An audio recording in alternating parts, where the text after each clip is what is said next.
Newly observed surgical scars on Sean Mnangagwa's face have stirred speculation amid its ongoing rumors of his alleged ambitions within the Zimbabwean military.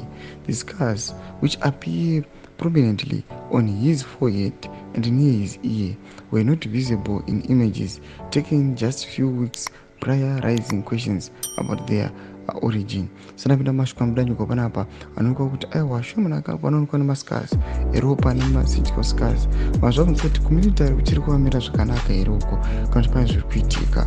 Sanapinda mashuka mudanjiko panapa subscribe or like turn the bell icon.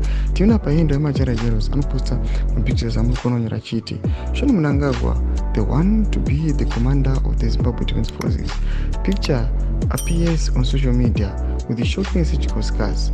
I've been physically too close to him. Have these always been there? Anoisa question mark. Ubotsa mapictures amuri kuona Sean Mnangagwa ayo achiisa maarrows emascars achimudza achiti inini ndandiri very close kwaari, but these scars ndasingambomaoni, but izvozvi pamapictures ake ndakuona kuti mascars aya akubudikira achioneka achiti aiwa, is he okay? Maybe akasangana nesomething or kumilitary koko zvinenge zvakapondorana.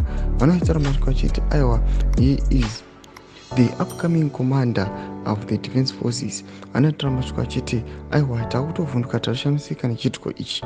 Potoziva mafungiro enyu muri kudii pamusoro penhau ipi. Nakomisa section medu, subscribe or like, and turn on the bell icon.